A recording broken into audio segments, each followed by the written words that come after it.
In this session, we will go through the steps for creating a dynamic chart. So here's the values that we have for the chart. And then in this cell, we'll be having a drop down which will correspond to one of these options. So when the user chooses one of these options, we must have a chart displayed here which will have values corresponding to the option that the user has chosen here. So let's go ahead and then copy these two cells to start with, these two rows, into a temporary location, let's say at this particular place. And then let's go ahead and insert a chart whose values are derived from these values in these cells. So let's go ahead and then insert a chart,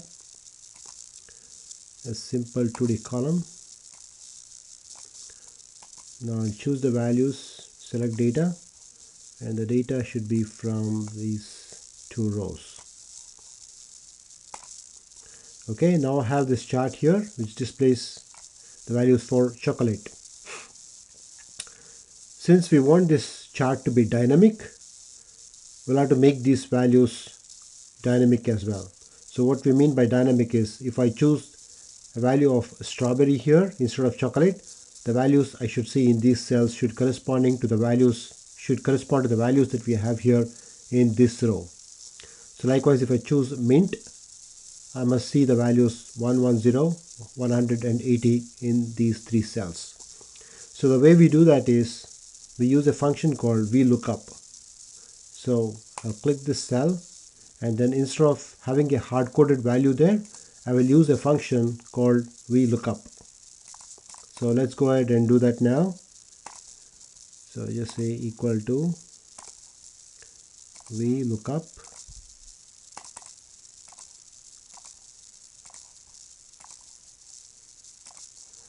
And then here I must choose this value because I have a lookup value.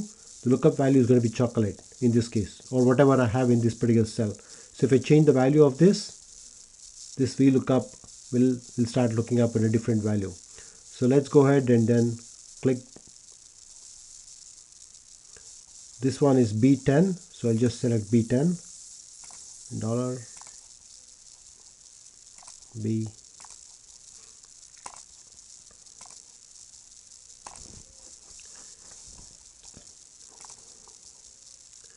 And then I need to choose the table array. So the table array is going to be comprising of these tables, of these cells. And then I have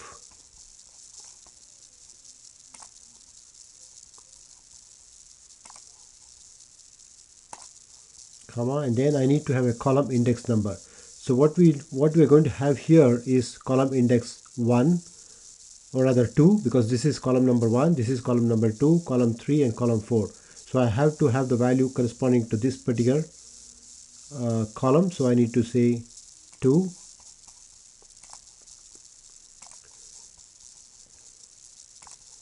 And then I will choose the value false because I want an exact match.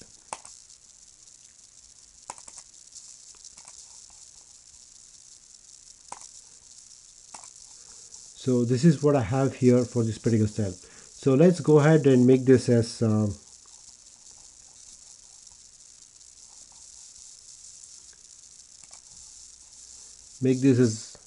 absolute location. So I will have $B,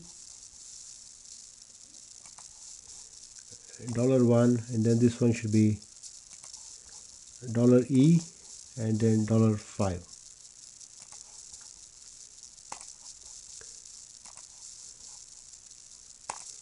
So I get a value 140 here. So let me copy this formula to these two cells.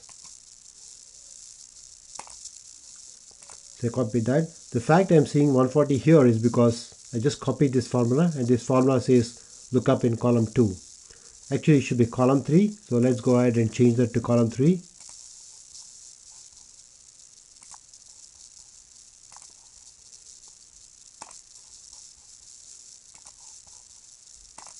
And then let me change this to column 4.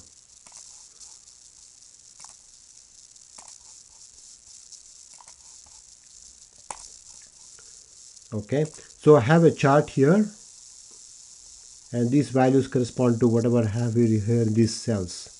So the idea of that, the fact that we have used VLOOKUP, now it should be easier for us to generate dynamic chart. So let's go ahead and change this value from chocolate to strawberry.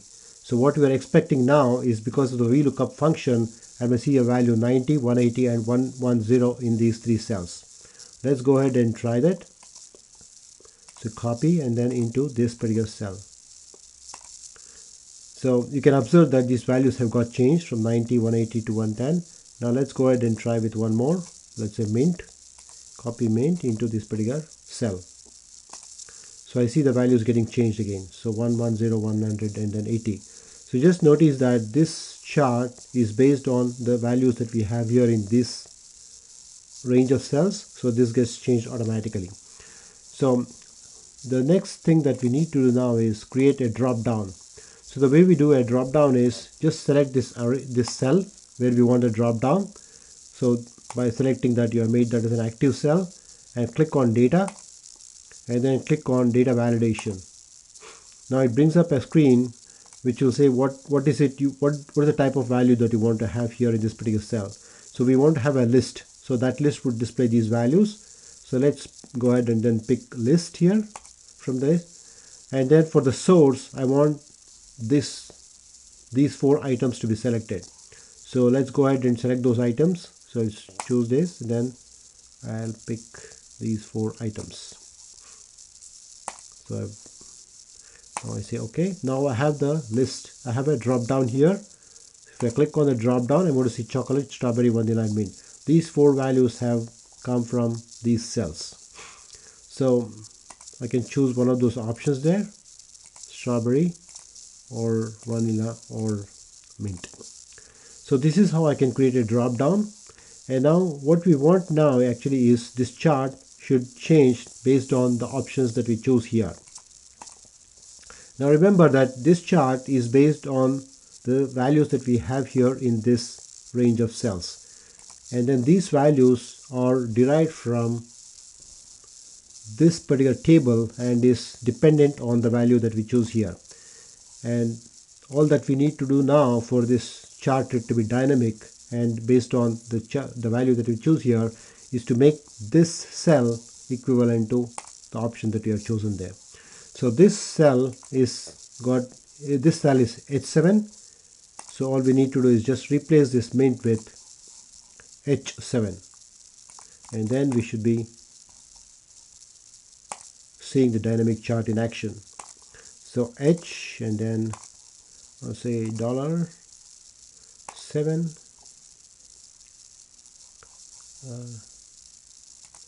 Let's say this is $H and $7. Okay, so I see mint here 110. This value is now based on whatever the user chooses in the drop down. Let's go ahead and test this now. So if I choose chocolate here, this chart should get changed and should reflect the values that we have for chocolate. So let's go ahead and then check that. Chocolate, yes, it changes. Now I change it to strawberry. I change this to vanilla, and that's how it works. So if you can hide these cells by just moving this chart onto that. So let's try once again. So let's say one chocolate, and one strawberry, and one mint. So this is how we can create dynamic charts. Hope this is clear, and thanks for watching. Thank you.